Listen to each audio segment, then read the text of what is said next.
Actually, I have known there is a need for this conference for the last 30 years, but there was not enough research on fascia to put something together until very recently.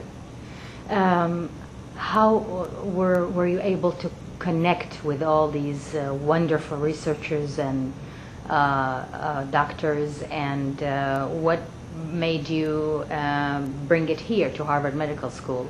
The conference program director, Dr. Eric Jacobson, is a faculty member at Harvard, and one of the other organizers, Dr. Robert Schleip, is from the University of Ulm in Germany.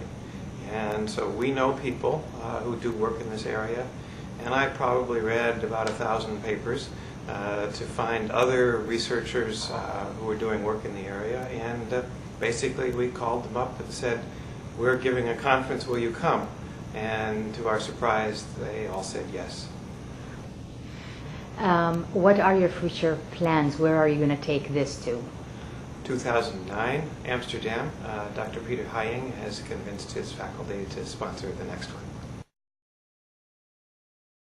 Fascia is the tissue in the body that covers everything. It covers muscles, it covers bones, it covers nerves, it covers blood vessels, and it's what the anatomists take off so they can look at what's underneath, which is why we tend to forget that it's there.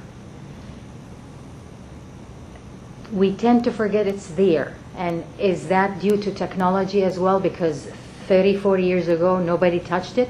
That's right, that's right. When you see the pictures in the anatomy books, it's all been removed. And so we say, oh, we can see the muscles, we can see the blood vessels, but actually, very important structure of the body, the fascia, has been removed in most of the anatomy book pictures.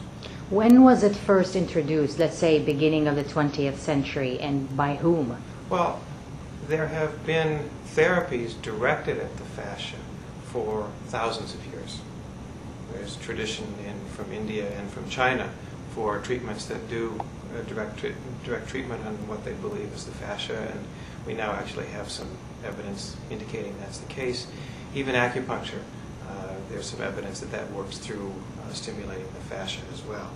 But it really wasn't, what can I say, in terms of as a field of research, yesterday and today is the landmark event defining fascia, because the scientists we brought here came from different disciplines, and while a few of them knew each other, most of them did not. This conference is a landmark event that has brought together scientists from many disciplines, and while some of these scientists knew each other, most did not. And so really the definition of fascia as an organ, as a field for research is really starting today. And that's what the whole purpose of this conference was to do, was to bring people together and move forward. Well, this conference is a mixture of scientists and clinicians. So there are clinicians who do work on bodies on the fascia, and that ranges from chiropractors to osteopathic physicians, acupuncturists, massage therapists, Rolfing structural integrators. It's a whole mix of clinicians, plus they're the scientists. And so what we're trying to do is the clinicians observe things that are going on, and the scientists measure it, and the interchange between the two leads to ultimately better treatment for the human condition. Great. Thank you so much. You're welcome.